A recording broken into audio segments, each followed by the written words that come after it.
इसमें कोई संदेह नहीं। आदमी को ढंग से छीलना जानते हैं ये। किसी को बैगन पसंद है तो वो बैगन खाए, किसी को करेला पसंद है वो करेला खाए। बहुत अच्छे पत्रकार हैं, पर वो सबको पता है कि जगदीश मेहता सनातनी है कट्टर। तो हो सकता है इन पर कोई भरोसा ना करे। નમસ્કાર, હું છું વિક્રમ વકીલ અને તમે જોઈ રહ્યા છો હોટલાઇન ન્યૂઝ।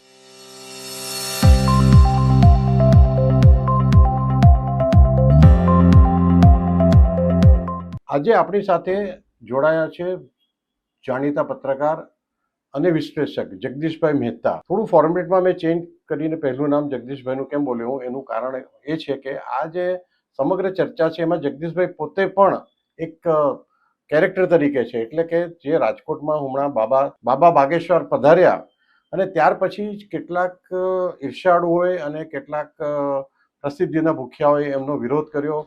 છાપાઓમાં કે મીડિયામાં કેટલોક વિરોધ જગ્યો।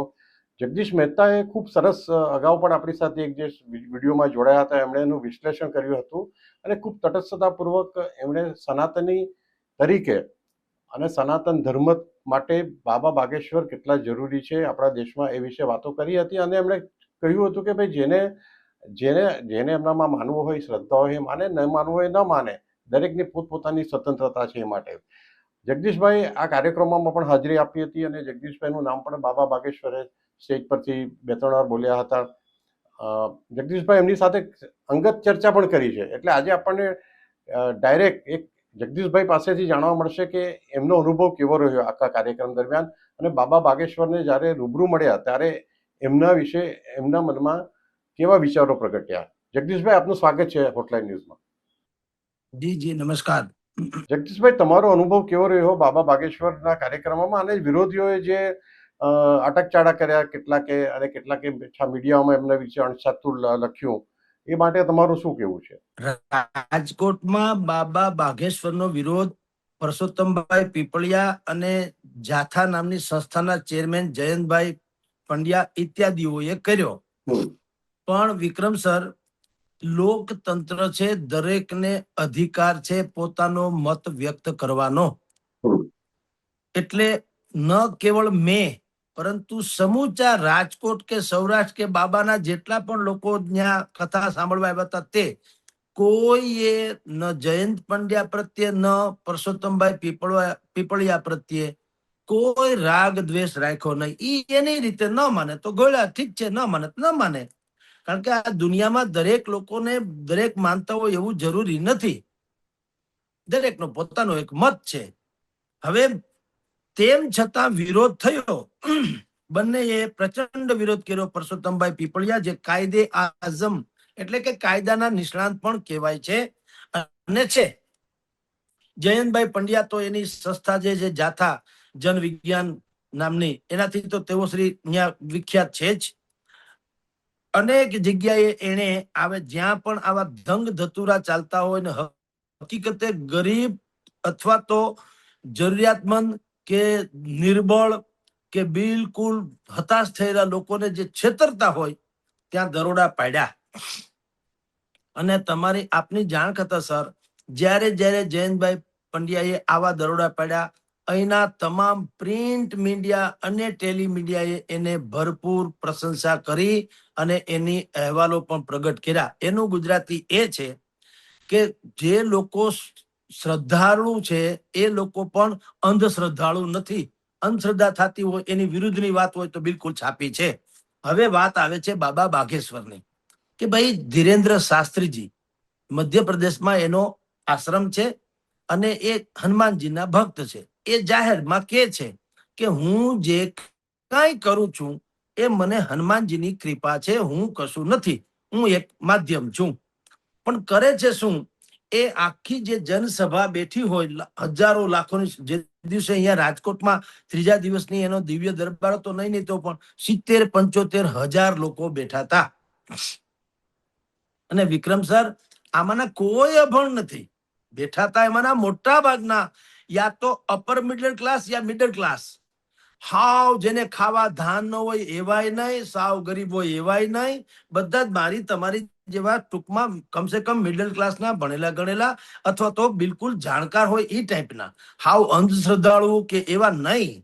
હવે બધા બેઠા હતા. હવે બાબાની પોતાની એક સ્ટાઇલ છે કે એના હાથમાં એક છે ને આમ પિત્તળની ગદા છે, ગદા નાની એવી હનુમાનજીની, અને એ એમ કે છે કે ये मेरा वाईफाई है और बहुत हाईफाई है, એવું એ કીધા કરે. હવે એ ગદાના આધારે ઈ પોતે જ બોલાવે. અરજી સ્વીકાર હો ગઈ એટલે શું, 75,000 માંથી એને ખબર પડે એટલે ઈ પોતે બોલાવે કે ચોથા બોક્સમાં 9મી રોમાં પીળા શર્ટમાં ફલાણા ભાઈ બેઠા છે, એને આવું આવું વ્રત લીધું તું અથવા તો આવું આવું માનસિકતા છે અને એનું નામ ફલાણા ભાઈ છે, એ અહીંયા આવો. ડાયરેક્ટ એવી રીતના બોલાવે બધાને. ઈ જયારે મંચ ઉપર આવે ત્યાં સુધીમાં બાબા પોતાની મેળે લખી રાખે કે આવનાર ભાઈનો પ્રશ્ન શું છે અને એનો ઉકેલ શું છે. એ બંને તો લખી રાખે એડવાન્સ. પછી તેઓ શ્રી આવે મંચ ઉપર એટલે બાબા એને પૂછે, બોલો ભાઈ શું તમારી વ્યથા છે. ઈ જે વ્યથા વ્યક્ત કરે એ બધી જ વ્યથામાં બાબા પછી પોતાનો પરચો કાઢીને કે જુઓ એ હે, તો કે હા, અને જવાબ આપે ઈ પણ એનો ઉત્તમ જવાબ, એટલે કે કમસે કમ ઓલા એ કાન પકડવો પડે કે વાત તો સાચી છે. આવા પરચા કે પરચી જે કયો તે ત્યાં એને આખો જે કાર્યક્રમ હતો દિવ્ય દરબારનો એમાં અનેક લોકો વિશે એને બોલ્યા. એક પણ વ્યક્તિએ એમ નથી કીધું કે તમે બોલ્યા એ ખોટું છે. જે કાંઈ છે તે 100% સત્ય છે એવું માનીને બધા ગયા. એમાં મીડિયા પર્સન આવી ગયા, હું નહીં, બીજા એક પત્રકાર મિત્ર બેઠા હતા. એને સ્વયંને ખબર નહોતી કે એમના પત્નીશ્રી ઘરેથી પ્રસાદ લઈને નીકળ્યા અને એની તમન્ના હતી કે બાબા એને યા તો બોલાવે અથવા તો એ બાબાના દર્શન કરે. હવે એ બાબાએ જયારે રહસ્ય ખોલ્યું, એ બેન ને બોલાવ્યા કે તમે કો પ્રસાદ લેકે આઈએ હો બેટા, ઇધર આ જાઓ. એમ એને જયારે બોલાવ્યું ત્યારે એ દીકરી ત્યાં ગઈ અને એને કીધું મેરા હસબન્ડ બી મેરે સાથ હે, એટલે કે એક મીડિયા કર્મી હતા, પત્રકાર. એ રાજકોટના રેલનગર વિસ્તારમાં રહે છે. તો એ પત્રકારે પોતે મંચ ઉપર આવ્યા ને એને એનાઉન્સમેન્ટમાં જાહેરાત કરી, જુઓ જે કે છે ને ફેબ્રિકેટેડ હોય કે ભાઈ પોતાના માણસો બેસાડીને આવું કરતા હોય. હવે આ તો મીડિયા કર્મીની વાત કરું છું. પત્રકાર પોતે કીધું માઇકમાં કે ભાઈ મને ખુદને ખબર નહોતી કે મારી પત્ની આવી રીતે પ્રસાદ લઈને ઘરેથી નીકળી છે અને બાબાને મળવાની તમન્ના ધરાવે છે, પણ હવે બાબાએ કીધું ત્યારે મને ખબર પડી છે કે આવું છે. અને બાબાએ જેટલી વાત કરી એના અંગત કે જાહેર જીવનની, એ બધી જ એને કાન પકડીને સ્વીકારી કે તમે બોલો છો એ સાચું છે. એટલે કે એ મીડિયા કર્મી જે હતા એને જય જયકાર કર્યો, ભારત માતા કી જય, વંદે માતરમ આપણે બોલીએ એવી રીતના બાબા બાગેશ્વર કી જય હો, બધું સનાતન ધર્મ કી જય હો, વગેરે વગેરે. તો વિક્રમ સર, વાત એ છે કે અહીંયા રાજકોટમાં બાબા બાગેશ્વર જ્યારથી આવવાના થયા ને વાત પ્રસરી ત્યારથી આ બે, જેમ કે જયંતભાઈ પંડ્યા કે પરસોત્તમભાઈ વગેરે વિરોધ શરૂ કર્યો. એટલે ટીવી મેગેઝિન વાળાએ શું કર્યું, ટીવી વાળા મારે ત્યાં આવ્યા. હવે મેં મારો મત પ્રગટ કર્યો. મેં પણ કઈ જેમ બાબા બાગેશ્વરને ભાઈ પરસોત્તમભાઈએ બહુ સારી વાત કરી હતી, પરસોત્તમભાઈ પીપળિયાએ, કે ભાઈ હું માનું છું કે આ ધતિંગ છે. એનો અર્થ એમ નથી કે કોઈએ ત્યાં ન જવું અથવા તો હું આહવાન કરું અથવા તો હું વિરોધ કરું કે મને નથી પસંદ, હું એમ માનું છું કે આ ધતિંગ છે, ધેટ્સ ઓલ. તો એ તો સ્વાભાવિક છે, દરેકને પોતાની માન્યતા હોઈ શકે. એવી રીતે હું પણ ત્યાં ગયો, મને પૂછવામાં આવ્યું લોકોએ બાબા બાગેશ્વર વિશે આ વિરોધ થાય, તમે શું કહો છો? તો મને અધિકાર તો ખરો કે નહીં, પત્રકાર છું હું, ક્યાં કોઈ સેલિબ્રિટી છું કે કોઈ એક પક્ષમાં છું કે કોઈ એક વર્ગનો કે સમૂહનો કે એવો વડો છું. આઈ એમ જર્નાલિસ્ટ. પત્રકારે શું કરવું, જે અત્યારે સાક્ષાત તમારી ને મારી નજર સામે જે વાત છે એ વાત મૂકવાની. એટલે મેં એ વાત મૂકી કે ભાઈ બાબા બાગેશ્વર શું છે, એનો ઓરા શું છે, એની પદ્ધતિ શું છે, અને અત્યાર સુધી ક્યાંય પણ બાબા બાગેશ્વરે મને છેતરી લીધો, લૂંટી લીધો, મને હતાશામાં ગરકાવ કરી દીધો, એવી કોઈ FIR નોંધાણી નથી. એટલે હું માનું છું કે એ જે કરે છે એની પદ્ધતિ જે હોય તેને આપણે માનીએ કે ન માનીએ. ઘણી વખત વિક્રમ સર એવું હોય, આપણી દ્રષ્ટિ ટૂંકી થાય, આપણે સૂરજને આથમી ગયો કહીએ છીએ, ક્યાં આથમે છે, બીજે ઉગે છે ને, આપણી દ્રષ્ટિ નથી પહોંચતી. બીજે ક્યાંય સૂરજ તો આથમતો તો છે નહીં, પણ આપણે કહીએ છીએ કે હું માનું છું સૂરજ આથમી ગયો. ભાઈ સાહેબ, તારી નજર આથમી ગઈ, સૂરજ નહીં. મેં સાઉથ આફ્રિકા ન જોયું એટલે સાઉથ આફ્રિકા તો હોય કે ન હોય, એ તો હોય, મેં નથી જોયું.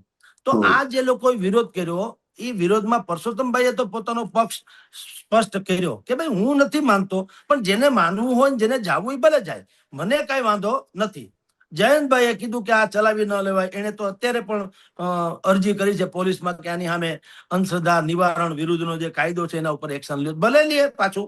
એમાં કઈ બાબા વાગેશકર આપણે કઈ મામા માસીના છે નહીં, આપણે કઈ એની હારે કનેક્શન નથી, આપણે એના પ્રવક્તા નથી.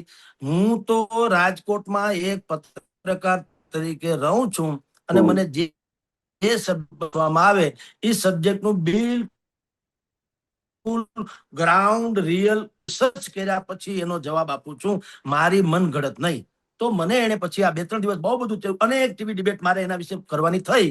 એટલે સ્વાભાવિક જ એના જે અહીંના આયોજકો હોય મને ઓળખતા હોય તો બટ નેચરલ છે. એટલે એને કીધું સાહેબ તમે ખાસ આવજો. મારે હકીકતે વિક્રમ સર જવાનું નહોતું, મારી સાથે મિત્રો જ આવ્યા, તેને પૂછો, અમે કાર્યક્રમ માંડી વાળો કે ભાઈ આપણે નથી જવું, ત્યાં ગરદી હોય એના કરતા બીજું કોકને લાભ મળતો ભલે લાગે. આપણે કઈ માનીએ છીએ તો માનીએ છીએ, ત્યાં જઈએ તો જ આપણે કઈ પેલી રોમાં જઈએ ને આપણો વટ પડે એવું તો કઈ છે નહીં, ભગવાનની દયા છે. પણ મારા પણ સગા સંબંધી કેટલાક આવ્યા હતા, એને કારણે મારે આવવું પડ્યું, સાચું કહું. બરાબર. હવે અમે લોકો ગયા, અમે 3-4 ચક્કર માર્યા ત્યારે તો અમને એન્ટ્રી મળી જેમ તેમ, બોલો અમને સ્વયં. અને તમારી પાસે તો વીઆઈપી પાસ તો હતો જ, પણ ત્યાં કોણ વીઆઈપી સાહેબ, હું તમને કહું તો આખું ચક્કર આખું ભરાઈ ગયું હતું રેસકોર્સ. એટલે દરેક દરવાજે ભાઈ બંધ છે, બધા એકબીજાને ખો આપે, 2 નંબરના ગેટ ઉપર જાઓ, 3 નંબરના ગેટ ઉપર જાઓ. પણ કેન પ્રકાર અમે અંદર ગયા એટલે અમને આગલી રોડમાં નીચે બેસવાનો વારો, બેઠા અમે, કોઈ વાંધો નતો. પછી એ શું તો ઠીક છે એ બાને મળ્યા. પણ પછી બાબાએ મારું નામ લીધું, શું કામ કે મારા જે કઈ વિડીયો હતા સ્વાભાવિક એની પાસે પહોંચ્યા હશે, એટલે એને પાછું મારું નામે લીધું અને મારી આપ જે કયો છે વર્ણન કર્યું કે જગદીશજીએ આવું વાત કરી વગેરે. હવે રહી વાત મારા અનુભવની, વિક્રમ સર જુઓ, આપની જાણ ખાતર એને મને મંચ ઉપર બોલાવ્યો. એક દીકરી આવી હતી, એને એની વાત કરતા હતા તો દીકરીને કીધું તમે અમારા મધ્યપ્રદેશ આશ્રમ છે એમાં આવો. તો એ દીકરીએ કીધું કે ભાઈ વાત તમારી બાબા સાચી, પણ અમે ગરીબ માણસ છીએ, કારખાનામાંથી રજા ન મળે, પૈસા છે નહીં, જ્યાં સુધી આવી શકે એવી સ્થિતિ નથી. એટલે બાબાએ પોતાની જોડીમાંથી 50-60 હજાર રૂપિયા તો પોતે આપ્યા. પહેલી વાત opening, charity begins from home, પહેલા પોતે આપ્યા. પછી એની સ્ટાઇલ છે બાબાની, એટલે એને આમ સામે છે જગદીશજી લાવો 500 રૂપિયા તુમ નિકાલો, મને કીધું. મેં સ્વાભાવિક છે, હું ગયો એટલે મારી પાસે આપણે તો ઓનલાઈન અત્યારે ચાલતું હોય છે, ખીચામાં પહેલી વખત એવું હતું કે લીધા વગર ગયો હતો. એટલે મારા એક સંબંધી છે ભરતભાઈ પંડ્યા, એની પાસેથી મેં 500 ઉછીના લીધા અને ટૂંકમાં ન્યા દેવા ગયો. બીજા એક ભાઈએ પણ મને કીધું સાહેબ મારા વતીથી પણ આપતા રહ્યો, કોણ આ સારા કામમાં કોણ ના પાડે. તો હું 500 ને બદલે 1000 રૂપિયા લઈને ગયો, મેં ત્યાં આપ્યા. પછી બાબાએ મને કીધું કે આપ મુझे મિલે બિના મત જાના, મુझे મિલના. ત્યાં ગ્રીન રૂમ એટલે એનું જે મંચ હતું ની પાછળનો રૂમ. અમે પછી મળ્યા ખરા, બાબાને મળ્યા ખરા. બહુ એને રાજીપો વ્યક્ત કર્યો કે જગદીશજી, એને પેલા મને એની ભૂમિકા મેં કીધું देखिए मैं कुछ गलत तो नहीं कर रहा हूँ, मैंने कुछ गलत तो नहीं बोला, मैंने किसी का दिल नहीं दुबाया, मैंने कुछ नहीं किया. એટલે મેં કીધું બાબા એસા હે, આવું કઈ છે નહીં. અને હું એકલો નહીં, હું મળ્યો ત્યારે કીર્તિદાન ગઢવી થી માંડી અને બધા જ લોકો હતા પાછા, એમાં 150-200 જણા ગ્રીન રૂમ માં હતા, એકલાની તો વાત જ નથી. અને એક પત્રકાર હતા ટેલિમીડિયાના, એને બિચારાને પોતાનો અંગત એક પ્રશ્ન હતો. એને મને બહુ હમ્બલ રિક્વેસ્ટ કરી સાહેબ મારે બહુ અંગત પ્રશ્ન છે, મને પ્લીઝ લઈ જાઓ. ગમે એમ કરીને એનો મેળ કર્યો, એને લઈ ગયા. બોલબાલા નામની ચેરિટેબલ ટ્રસ્ટ છે રાજકોટના, એના જયેશભાઈ ઉપાધ્યાય એના કરતા ધરતા એ પણ સાથે હતા. એટલે ટૂંકમાં અનેકો હતા ત્યાં તો, અંદર ગ્રીન રૂમમાં પણ કમસે કમ 50-60 જણા હતા. તો એ બધાની હાજરી હતી. પછી બાબાએ મને કીધું મેં ગલત તો નહીં બોલ રહા હું, મેં કુછ ખરાબ તો નહીં કિયા વગેરે વગેરે. મેં એકબીજાનો પરિચય આપ્યો, જેણે જે વાત કરી હતી બોલબાલા વાળાથી માંડીને બીજા એક પત્રકારથી માંડીને બધાએ, અને મારા એક દૂરના સંબંધી હતા એનો દીકરો હતો, એ બધાને લઈ ગયા હતા અને બધું બતાવ્યું, બધું કર્યું. બાબાને મેં કીધું कि देखिए आप कुछ गलत नहीं कर रहे हो, मैं आपने कही दऊं, अगर आप सही जब तक हैं हम ऐसा ही बोलेंगे जैसा अभी हमने बोला, लेकिन ये भी सही बात है बाबा जी, अगर कुछ गलत निकला इन फ्यूचर भविष्य में, भगवान करे न निकले, लेकिन अगर निकला समझो तो मैं ही वही पत्रकार होऊंगा कि मैं आपके खिलाफ बोलूंगा, इसमें क्या फर्क पड़ता है. કારણ કે અમે તમને ડિવોટેડ નથી, અમે સત્યને ડિવોટેડ છે. સત્ય શું છે એના પક્ષે છીએ અને પ્રજાના હિતમાં છીએ. આજે તમે શ્રેષ્ઠ છુઓ તો તમારી શ્રેષ્ઠ વાત કરીએ છીએ, તમારું કઈક આડાવડું થશે તેદીની વાત. તેથી એક જમાનામાં આસારામ બાપુને કરોડો લોકો પૂજતા હતા ને પૂજતા હતા ને કાયદેસર. હવે એના જે હાવ નિકટના હોય એ ભલે પૂજે, પણ એમાં ઘટાડો થયો ને બધો ઘટના બની પછી.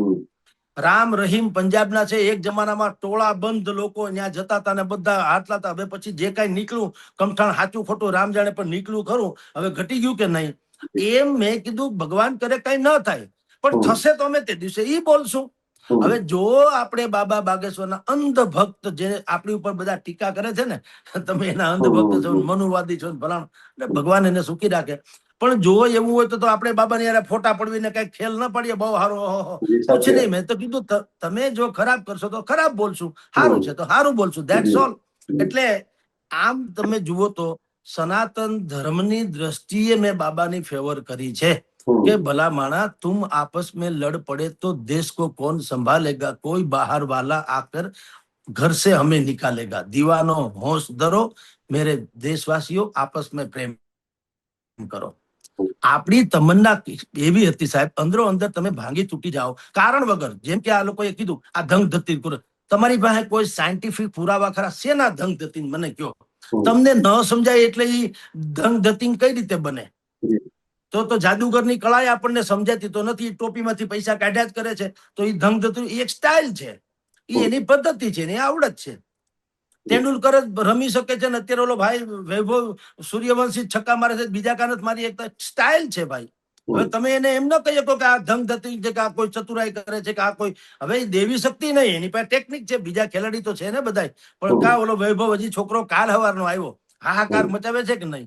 તો સાહેબ કેટલાક ને કાંઈક એવું હોય અલૌકિક શક્તિ, તો એમાં આપણે એમાં ઈ ક્યાં કહેવાની જરૂર છે? તમે ધંગ ધતી કાં તમે સાબિત કરી દો કે આને ખોટું કહેવાય તો ઠીક છે.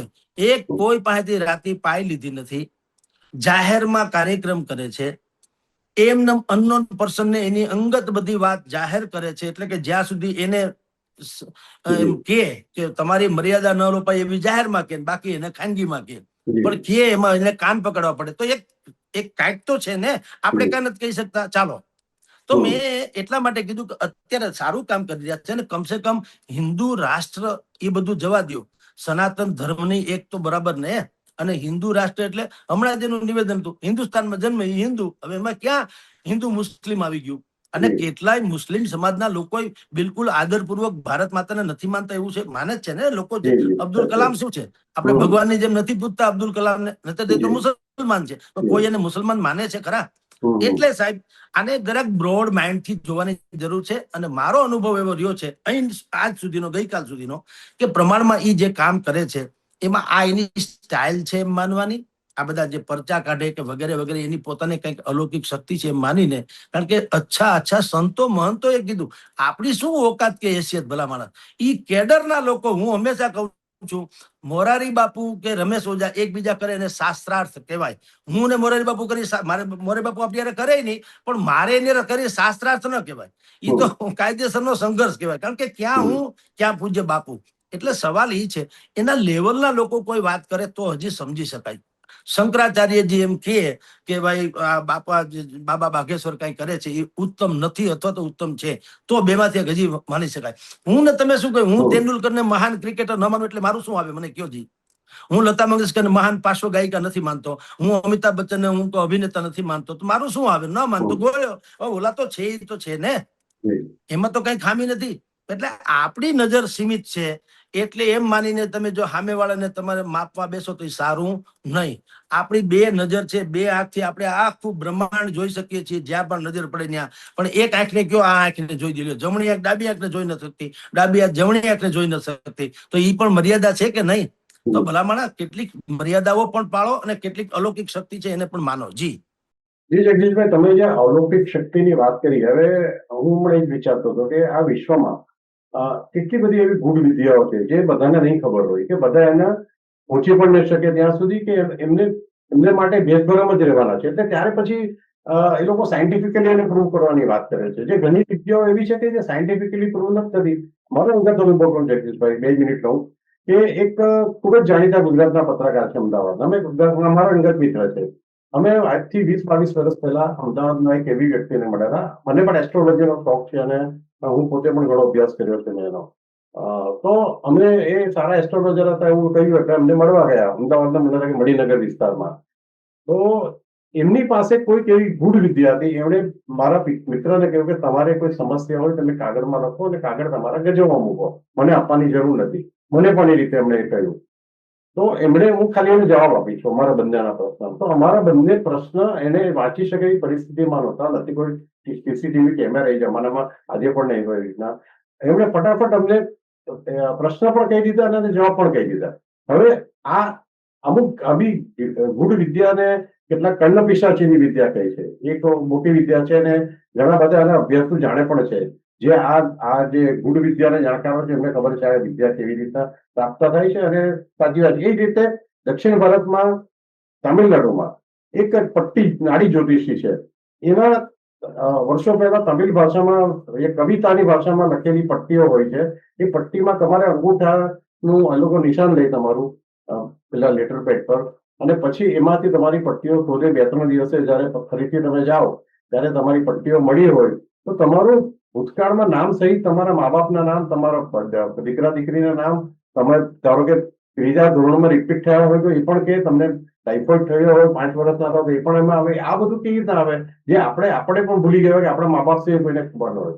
એટલે આવી રીતે ઘણી બધી વિશ્વમાં દરેક દેશોમાં દરેક તમે કહું આપણે તિબેટિયન જે બૌદ્ધ ગુરુઓ છે લામાઓ, એમની પાસે અદભુત ગૂઢ વિદ્યાઓ છે એમ કહેવાય છે. ચીનમાં પણ છે એવી વિદ્યા, એવું ફક્ત નથી કે આપણા દેશમાં જ છે. તો તમને જયારે બાબા બાગેશ્વરને મળ્યા ત્યારે તમને એવું લાગ્યું કે એમની પાસે પણ કોઈ વિદ્યા હોવી જોઈએ, હોઈ શકે છે? બિલકુલ સાહેબ, હા બિલકુલ, વિદ્યા વગર આ સંભવ કઈ રીતે? સાયન્ટિફિક જે લોકો વૈજ્ઞાનિક માનસિકતા ધરાવે છે એ લોકો શું કે છે કે આ માઇન્ડ રીડિંગ છે, માઇન્ડ રીડિંગ એવો શબ્દ વાપરે, અથવા તો કોલ્ડ રીડિંગ એવો શબ્દ વાપરે. હું તમને એમ કહું, તમે આવા અઘરા શબ્દો વાપરો એના કરતા તમે કરી લ્યો ને, લ્યો માઇન્ડ રીડિંગ જ નામની કોઈ કળા હોય બાબા પાસે તો કઈ વાંધો નહીં, તમે કરી લ્યો. હાલો તમારી અમે આવીએ. અને જેટલા બાબાની ત્યાં જાય છે હજારો લોકો, તો પછી કાલ સવારે તમારે ત્યાં ગરદી મંડે થવા જો તમે બધું દુઃખ દર્દ મટાડી દેતા હો તો. આપે જે વિક્રમ સર કીધું ને, આ પ્રોબ્લેમ જે તથાકથિત બૌદ્ધિકો હોય ને સારું, બુદ્ધિવાદીઓ સારા, અરે બુદ્ધિશાળી સારા, બુદ્ધિવાદી બહુ ખરાબ. બુદ્ધિવાદી શું છે? બીજાનું સાંભળવું જ નથી ને, કોઈ પણ હિસાબે ખોંચો કાઢવો. અને આમ કહું, એક બહુ જાણીતી વાત કે કહેવત જેવું પણ છે કે તમને જ્યારે તમારી સમજણ કરતા વધુ મહત્વ મળી જાય ને કોઈ પણ વ્યક્તિને, એની મૂળ સમજણ કરતા વધુ મહત્વ મળી જાય ને, ત્યારે બીજાને સમજવાની શક્તિ ગુમાવી દે. બીજાને સમજી જ બસ આઈ એમ સમથિંગ. આપે જે કીધું અલૌકિક વાતો, કેટલીક જ્યોતિષી વિશેની વાત કરી, હું આપને મેં કદાચ તમારી ચેનલમાં સર કીધું હશે પણ હું થોડીક હાઇલાઇટ આપી દઉં. તુલસી શ્યામથી કળશિયા નામના ગામે, તુલસી શ્યામ તો પ્રસિદ્ધ સ્થળ છે, તુલસી શ્યામથી કળશિયા નામ ગામે જવાનો એક રસ્તો છે. ત્યાં આમ ઢોળાવ છે ને તો ગાડી આમથી આમ આવવી જોઈએ ને, અહીંથી આમ જાય, પાણી પણ આમ જાય. એને એન્ટી ગ્રેવિટી કે છે સાયન્ટિફિકલી ભાષામાં. એન્ટી ગ્રેવિટી ઊંધો, ગુરુત્વાકર્ષણનો બળ હોય પણ ઊંધું આવે છે ત્યાં એમ. બોલો હવે ઈ વૈજ્ઞાનિકોને કઈ સમજાતું નથી. ઈ શું કે છે બધું? એ દ્રષ્ટિભ્રમ છે. એટલે ભાઈ અહીંયા જ કાં દ્રષ્ટિભ્રમ થાય તો બીજે ક્યાં ક્યાં થવો જોઈએ ને. એટલે તમે બહાના કાઢીને છટકી ન શકો. તુલસી શ્યામમાં ગરમ પાણીના કુંડ છે.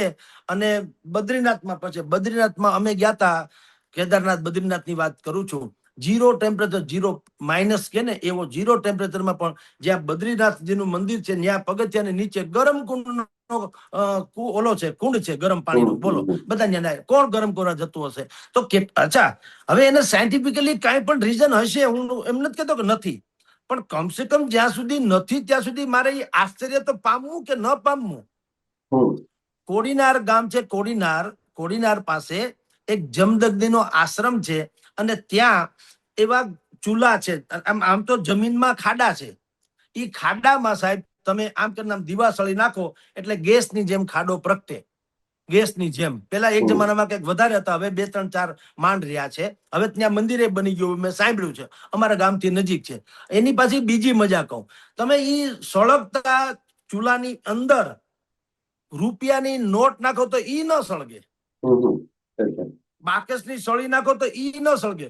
આ તમારું પાણી ગરમ થઈ જાય, ડોડા શેકી લ્યો, માંડવી શેકી લ્યો, ઘઉંનો પોક બનાવો, ખીચડી, દાળ ભાત, શાક બનાવો, બધું થઈ જાય. ઓલી નોટ એવી ને એવી કોરીને કોરી રહે. તો ઈ પણ એક આશ્ચર્ય તો ખરું ને. ચમત્કાર જવા દો, આશ્ચર્ય નામનો શબ્દ વાપરું તો આશ્ચર્ય તો ખરું ને.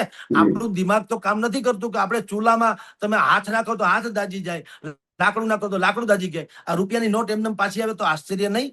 એટલે આ આશ્ચર્યજનક ઘટના. તમને કહું, જગન્નાથપુરીમાં મંદિર જે છે, જગન્નાથપુરીમાં મંદિર, એની ધજા એ ઉલટા પવને ફરકે છે. બોલો, ક્યાંય આપણે સામાન્ય કહેવત શું છે કે ભાઈ ધજા કઈ બાજુ ફરકે? જે બાજુ પવન હોય એ બાજુ. આ પવનની ઊંધી દિશામાં ફરકે છે. બોલો, હવે એનું શું કરી લેવું? હજી સુધી કોઈ એને વૈજ્ઞાનિક લોકો પણ, આપણે તો કોઈને ખબર નથી કે આ શું કામ આમ થાય છે. એટલું જ નહીં, એનો જે મેઇન ગર્ભગૃહ છે, એમ કહેવાય છે કે એનો પડછાયો જ ક્યાંય પડતો નથી. બોલો, પડછાયો ગાયબ છે હજી સુધી. ના, એ તો તપાસ કરી લેવા છૂટ. અહીંયા છે ને બધું, ક્યાં દૂર છે. પછી આંધ્રમાં એક લેપાક્ષી નામનું મંદિર છે, લેપાક્ષી મંદિર આંધ્રમાં. લેપાક્ષી 72 72 સ્તંભ ઉપર 72 સ્તંભ છે. એમાં મેઇન સ્તંભ જે છે એ એમને અધર પધર લટકે છે. નહીં, નીચે કાંઈ નથી. નીચેથી તમે કાગળ કે પ્લાસ્ટિક કે ગમે એ પાસ કરાવી શકો, એમને લટકે છે. બોલો, આપણા તો છોડો, બ્રિટિશ ઇજનેરો પણ, એ લોકો પણ સ્તબ્ધ થઈ ગયા. એનું રહસ્ય ખોલી શક્યા નથી. હવે આને તમે શું કહેશો? મને કયો. હવે ચમત્કાર ન કહે તો કઈ નહીં, આશ્ચર્ય તો કહીએ કે નહીં. અને શનિ સિંગડાપુર તો તમારી મારી જાણીતી વાત છે. શનિ સિંગડાપુરમાં કોઈ મકાનને, દુકાનને કે બેંકને પણ તાળા નથી મારતા. ખાલી 12 શાખ હોય છે, દરવાજા નથી હોતા. તો આજ સુધી ક્યાંય ચોરી ચપાટી થઈ નથી. એવું છાપામાં આપણે દુનિયાભરમાં વાંચીએ છીએ. તો કોણ આ રક્ષા કરે છે? અને આવું કેમ? જો કાંઈક પણ વૈજ્ઞાનિક એમાં આધાર હોય તો આખું ભારતમાં આવું રામરાજ્ય જેવું થઈ જવું જોઈએ. આપણે તો 760 તાળા મારીએ તોય ચોરી થઈ જાય છે, અને જ્યાં ઉઘાડા કમાડ છે તોય નથી થતી. તો આપણે તથાકથિત વિજ્ઞાનીને એમ કહીએ છીએ કે ભગવાન, જ્યાં સુધી આ વસ્તુનો તોડ ન નીકાળી શકો તમે, ત્યાં સુધી બાના કાઢીને છટકી ન જાઓ. કાંઈક અલૌકિક શક્તિ ચોક્કસ છે જે આપણને આમાં મદદ કરે છે. અથવા તો આપણે એમ માનવું પડે કે આવું કંઈક છે જગતમાં. અને બધાને તમે એમ કહો કે ભાઈ આ લોકો જે છે અંધશ્રદ્ધાળુ છે, એવું નથી હોતું સાહેબ.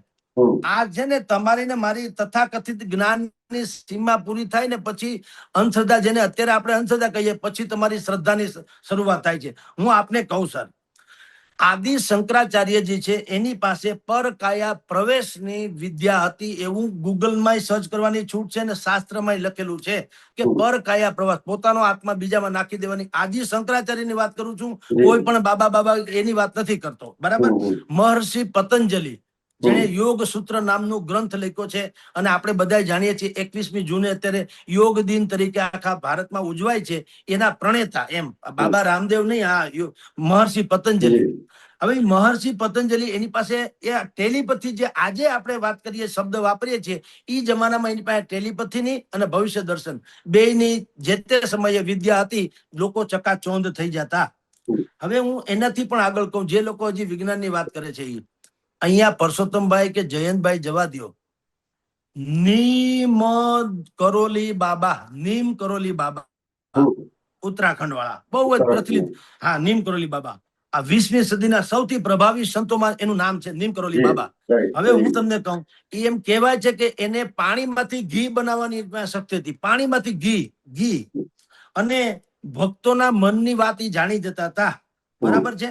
હવે અને ગમે ત્યાં પ્રગટ થાય. તમારી ત્યાં અત્યારે નીમ બાબા બાજુમાં બેઠા હોય, તમને ઉત્તરાખંડમાં જાવ તો ન્યાય બેઠા હોય, એવું લોકો કે છે. હવે આ બધી ત્રિવિધ શક્તિઓ એની પાસે હતી. હવે હું બીજી વાત જે કરવા જાઉં, એથી મહત્વની છે કે એના ભક્તો, જેમ બાબાના ભક્તોને આ લોકો અંધ ભક્ત કે અંધશ્રદ્ધાળુ કે છે. હવે એપલના સ્થાપક, એપલના માલિક સ્ટીવ જોબ્સ અને ફેસબુકના માલિક માર્ક ઝુકરબર્ગ, એ પણ નીમ કરોલી બાબાના ભક્ત હતા. બોલો, ભણેલા છે કે નહીં? બોલો. Cricket, right? અને ક્રિકેટર આપણા વિરાટ કોહલી, મહાનતમ ક્રિકેટરોમાંના એક, એ પણ જે પ્રેમ મહારાજજી જે છે, જે પીળા વસ્ત્રોમાં સજ્જ હોય છે હંમેશા, અને એને ન્યાય જાય છે કે નહીં? અત્યારે હમણાં વર્લ્ડ જીતી ગયા ટ્રોફી, સૌથી પહેલા. તો ભલા માણસ, એ લોકો ભણેલા છે કે નહીં? એને કેમ તમે કહો કે એ મૂર્ખ છે કે અકલમતા નથી? એટલે તમે 2-4 જણામાં જ બુદ્ધિ, અને બાકી અહીંયા લાખો લોકો મૂર્ખ કેવા, ઈ પણ અપરાધ નથી?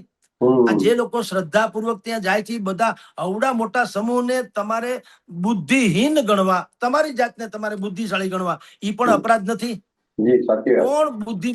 એટલે આ બધી બાબતો છે. એટલે આમાં એવું છે કે તમે અહેસાસ, ઈ શું કે છે, બાબા તાકાત હોય તો અમને ફલાણું કરાવી દે. એટલે ભાઈ તમને શું કામ કરાવી દે? Who are you? તમે કોણ છો? એમ મારું કહેવાનું છે. તમને શું કામ કરાવી દે? મને એમ કયો છે. હું એમ કહું કે રિઝર્વ બેંકમાં બહુ તાકાત હોય તો મને કરોડપતિ બનાવી દે. પણ શું કામ બનાવી દે? એનામાં તાકાત હોય કે તું ન માનતો ગોળ્યો એ છે, એ છે, પણ તને શું કામ બનાવી દે? એટલે હા, ઈ ઢઢિયો ખોટો છે. કારણ કે તમે ઉદ્યોગ સ્થાપવો હોય સર, તો તમારે પોલ્યુશન કંટ્રોલ બોર્ડ ની તમારે સર્ટિફાઈ જોઈએ કે ભાઈ પ્રદૂષણ નહીં કરે. બરાબર?